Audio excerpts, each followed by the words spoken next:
Hello and welcome everyone. आज हम पढ़ने वाले हैं क्लास 9th हिंदी का एवरेस्ट मेरी शिखर यात्रा चैप्टर। इस चैप्टर की जो लेखिका हैं उनका नाम है बचेंद्री पाल। इस चैप्टर के अंदर उन्होंने अपने जो एवरेस्ट की जर्नी थी, यानी कि जो एवरेस्ट पे जब वो पहाड़ चढ़ी थी तो जो भी उनका सफ़र था उसके बारे में हमें बताया है। तो शुरू करते हैं इस चैप्टर को। एवरेस्ट अभियान दल 7 मार्च को दिल्ली से काठमांडू के लिए रवाना हुआ, यानी कि सब लोगों ने तैयारी करी कि हम लोग भाई काठमांडू जाने वाले हैं। जो मुख्य अभियान दल था उसके प्रस्थान करने से पहले इस चीज़ का ध्यान दिया कि भाई जब मुख्य अभियान दल पहुंचेगा बेस कैंप पर तो वहां पर साफ सफाई होनी चाहिए। तो इन सारी चीज़ों का अरेंजमेंट कराया था प्रेमचंद जी ने। उनके नेतृत्व में क्या करा गया, एक दल को भेजा गया और वहाँ पर उनको बोला गया कि जो बेस कैंप है उसके मार्ग को, यानी कि जो भी रास्ता है बेस कैंप तक जाने का या बेस कैंप वाली जगह है वहाँ पर उसको साफ सुथरा कर दिया जाए।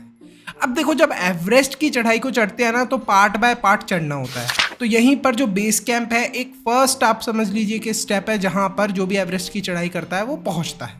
लेखिका ने नामचे बाजार से सबसे पहली बार एवरेस्ट को देखा था। जो नेपाली लोग हैं उनके बीच में एवरेस्ट का एक और नाम प्रचलित है जिसे सागर माथा के नाम से जाना जाता है। लेखिका एवरेस्ट को देखकर आकर्षित हो गई थी, मतलब अट्रैक्शन हो रहा था उन्हें एवरेस्ट को देखकर। उन्होंने मन ही मन दृढ़ निश्चय बनाया कि इस पहाड़ के ऊपर तो मैं चढ़ के ही रहूंगी। हाँ, मुझे पता है कि इस पहाड़ पे चढ़ने में बहुत सारी चुनौतियां आएंगी, पर मैं एवरेस्ट पे जरूर चढ़ूंगी। अपने दल के समेत जैसे ही वो परीच पहुंची तो उन्हें एक बहुत ही दुखद घटना सुनने को मिलती है। उन्हें पता चला कि जो 16 शेरपा कुली थे उनके दल में से एक की मृत्यु हो गई है तथा जो 4 और शेरपा कुली हैं वो घायल हो चुके हैं। अब ये शेरपा कुली कौन होते हैं? देखो, जो भी एवरेस्ट की चढ़ाई कर रहे होते हैं उनको सामान उठाने के लिए कुछ लोगों की ज़रूरत पड़ती है। तो जो लोग सामान उठाने का काम करते हैं वो होते हैं शेरपा कुली। तो उनमें से एक मर चुका था और 4 घायल हो चुके थे। कर्नल खुल्लर ने सबको प्रेरणा दी। वो एवरेस्ट अभियान दल के मुखिया थे। साथ ही में जो प्रेमचंद जी थे उन्होंने भी सबको सहयोग करा। उन्होंने जितने भी लोग थे उन सबको समझाया कि भाई जब आप एवरेस्ट की शिखर पर चढ़ने की कोशिश करोगे तो ऐसी बहुत सारी चुनौतियां आपके सामने आएंगी। इसी बीच उपनेता प्रेमचंद जी के पास एक खबर पहुंचती है कि एवरेस्ट अभियान का जो मार्ग है उसकी साफ सफाई हो चुकी है, यानी कि रास्ता बिल्कुल क्लीन हो चुका है और अब ये लोग मजे से अपनी यात्रा पूरी कर सकते हैं। आए दिन एवरेस्ट पर हिमपात और हिमस्खलन की सूचना मिलती रहती थी। इसका मतलब क्या है? हिमपात मतलब कि बहुत ज़्यादा स्नोफॉल होना। हिमस्खलन का मतलब हो गया आपका एवलांच आना, एकदम से बहुत सारी बर्फ पहाड़ के ऊपर से नीचे की तरफ आती है जो। तो इस चीज़ को लेके ऑब्वियस सी बात है कि जो लेखिका है वो काफ़ी ज़्यादा डरी हुई थी। लेखिका की आंखों में एक सपना था कि उन्हें कैसे ना कैसे करके एवरेस्ट की चोटी पर, यानी कि एवरेस्ट की शिखर पर पहुंचना है। साथ ही में उनके दल का भी यही सपना था। तो सब लोग मिलकर कोशिश करते रहते हैं, निरंतर प्रयास करते रहते हैं। लेखिका की मुलाकात एक दिन एक शेरपा से होती है। इस शेरपा का नाम होता है तेंजिंग। लेखिका के बेस कैंप में तेंजिंग आता है अपनी छोटी बेटी के साथ जिसका नाम होता है डेकी, और वो सभी पर्वतारोहियों से, यानी कि सभी माउंटेनियर्स से अलग अलग तरीके की बातें करता है। लेखिका ने जब बताया कि वो नौसिखिया हैं, यानी कि मैं पहली बार इस पहाड़ पे चढ़ने जा रही हूँ, मैं तो नई नई आई हूँ पहाड़ चढ़ने में, तो इस बात को सुनकर तेंजिंग ने उनका हौसला बढ़ाने की कोशिश करी। बोला कि अरे आप हार मत मानो, आप क्या रहो, आप बिल्कुल दृढ़ रहो और हिम्मत रखो, आप पहाड़ पर इजीली चढ़ जाओगे, आप एवरेस्ट के ऊपर इजीली चढ़ जाओगे। तेंजिंग ने लेखिका का कॉन्फिडेंस बढ़ाने के लिए, यानी कि उनका हौसला बढ़ाने के लिए उनको बोला कि भाई आप तो पक्की पर्वतीय लड़की हो, मतलब पहाड़ पे इजीली चढ़ जाओगे, बिल्कुल मत डरो, पहले ही प्रयास में आप शिखर पर पहुंच जाओगे। जो बिल्कुल टॉप है एवरेस्ट की, वहां पर इजीली पहुंच जाओगे, कोई दिक्कत नहीं होगी। इस बात को सुनने के बाद लेखिका के अंदर का कॉन्फिडेंस बढ़ा और वो काफी ज्यादा उत्साहित हो गई।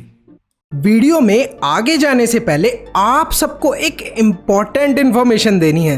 एजुकेशन को इजी और अफोर्डेबल बनाने के लिए हमने एक इम्पॉर्टेंट स्टेप लिया है। आपके लिए हमने रेडी करा है स्पेशल कंटेंट जो आपके एग्जाम में बहुत हेल्प करेगा।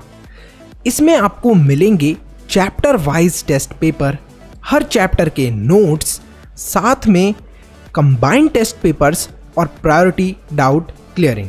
इसके साथ साथ और भी बहुत सारे बेनिफिट्स आपको मिलने वाले हैं सिर्फ और सिर्फ 299 के मेंबरशिप प्राइस में। सब्सक्राइब के साथ में ज्वाइन के बटन पे क्लिक करके आपको ये मेंबरशिप परचेज करनी है।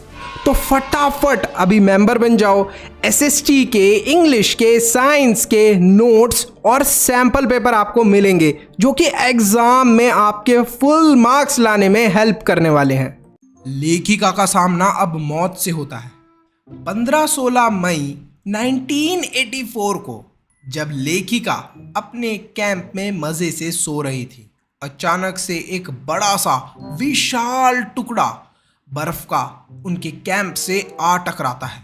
गिर जाता है उनके कैंप के ऊपर बड़ा सा बर्फ का टुकड़ा, जिसकी वजह से लेखिका कई फीट बर्फ के नीचे दब गई थी।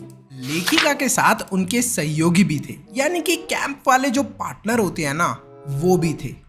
लोब्सांग और श्रिंक, ये दोनों थे उनके साथ में। लोब्सांग ने अपना स्विस छुरी यानी कि स्विस नाइफ को खोला और उसकी मदद से रस्सियां काटी, टेंट को काटा और रास्ता बनाने की कोशिश करी जिससे कि वो लोग बाहर निकल पाए इस बर्फ से।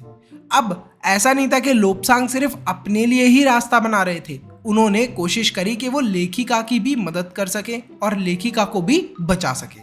दोनों ने प्रयास करा कि वो कैसे ना कैसे करके रास्ता निकाल कर बाहर निकल जाए। आसपास जमे कड़े हिमपिंड को खोदकर, यानी कि बड़े बड़े बर्फ के टुकड़ों को खोदकर बड़ी मुश्किल से वो बर्फ की कब्र बन गई थी जो उससे बाहर आते हैं।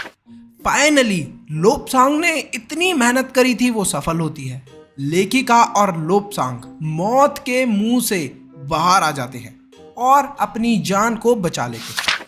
कर्नल खुल्लर ने जब इस सारी बातों के बारे में सुना तो वो बहुत ज़्यादा सबकी प्रशंसा करते हैं और बोलते हैं, भाई ये अभियान, जो बचाव अभियान तुम लोगों ने करा मिलके एक दूसरे के लिए, बहुत अच्छा था ये। अब हम देखने वाले हैं लेखिका का साउथ कोल से एवरेस्ट तक का सफर। ठीक है, लेखिका के साथ 2 और सहयोगी थे, जय और मीनू। लेखिका साउथ कोल कैंप सबसे पहले पहुंच गई, लेकिन साथियों की सहायता हेतु वो दुर्गम मार्ग पर फिर दोबारा वापस आ गई। लेखिका के जितने भी सहयोगी थे वो बहुत ज़्यादा हक्के बक्के रह गए, सरप्राइज हो गए, बोलते हैं इतना जल्दी गई, इतना जल्दी आ गई, ऐसा कैसे? तो लेखिका बोलते हैं, हाँ भाई ये तो टैलेंट है मेरा, मैं जल्दी गई और जल्दी आ गई। अगले दिन की अब वो अपनी जर्नी स्टार्ट करती हैं।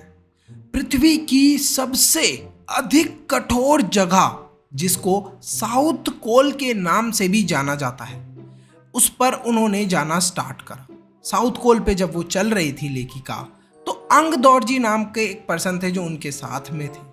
और फाइनली जो अंतिम चढ़ाई थी उनकी, वो यही थी। इसके बाद वो कहाँ पहुँचने वाली थी? इसके बाद वो शिखर कैंप पर पहुँचने वाली थी, यानी कि जो एवरेस्ट के टॉप पर है ना, वहाँ पर भी टॉप पर जाने से पहले भी एक कैंप होता है। तो अलग अलग टाइप के कैंप हैं बीच में एवरेस्ट की चढ़ाई के अंदर, वो एक एक करके आप हर एक कैंप पर पहुंचते जाइए। एक एक लेवल समझ लीजिए कि first level, second level, third level, इस तरीके से। तो ये आप लास्ट लेवल समझ लीजिए, मतलब फाइनली वो शिखर कैंप पर पहुंचने वाली थी। बहुत सारी कठिनाई उन्होंने फेस करी थी, बहुत सारी प्रॉब्लम उन्हें आई थी जब वो पहाड़ पर चढ़ रही थी। दक्षिणी शिखर के नीचे लेखिका को लाटू मिला, एक पर्सन मिला जिसने लेखिका की सहायता की, थोड़ी हेल्प करी लेखिका की। और उसने क्या करा, जो लेखिका का ऑक्सीजन सिलेंडर था उसके रेगुलेटर पे क्या करा, थोड़ा सा उसका अमाउंट इंक्रीज कर दिया, मतलब उसके रेगुलेटर की स्पीड इंक्रीज कर दी, जिसकी वजह से लेखिका को अधिक मात्रा में ऑक्सीजन मिल रही थी। ऑक्सीजन ज़्यादा मिलने की वजह से वो आसानी से अब चढ़ाई कर पा रही थी। मतलब देखो, जब एवरेस्ट जैसे पहाड़ की हम चढ़ाई करने जाते हैं ना, तो इतना ऊपर जाते हैं तो वहाँ पर हवा भी नहीं होती, तो खुद का एक ऑक्सीजन सिलेंडर लेके जाना पड़ता है। जितना पहाड़ पे आप ऊपर चढ़ते जाओगे उतनी ज़्यादा आपको ऑक्सीजन की कमी महसूस होगी और हमारे शरीर को ऑक्सीजन चाहिए। तो यहाँ पर क्या करा था लाटू ने, सिंपली ऑक्सीजन के सिलेंडर की जो स्पीड थी वो थोड़ी सी बढ़ा दी थी कि फास्टली उन तक ऑक्सीजन गैस पहुंचे रेगुलेटर से। जमी हुई बर्फ को काटते हुए बड़ी मुश्किल से बर्फीली हवाओं का सामना करते हुए लेखिका 23 मई 1984 को दोपहर के समय लगभग 1:07 पर एवरेस्ट की चोटी पर पहुंच गई थी। इस तरह लेखिका बचेंद्री पाल एवरेस्ट की चोटी पर पहुंचने वाली पहली भारतीय महिला बन गई। एवरेस्ट की चोटी पर पहुंचते ही लेखिका ने मां दुर्गा का चित्र और हनुमान चालीसा को एक कपड़े में लपेटकर बर्फ के नीचे दबा दिया।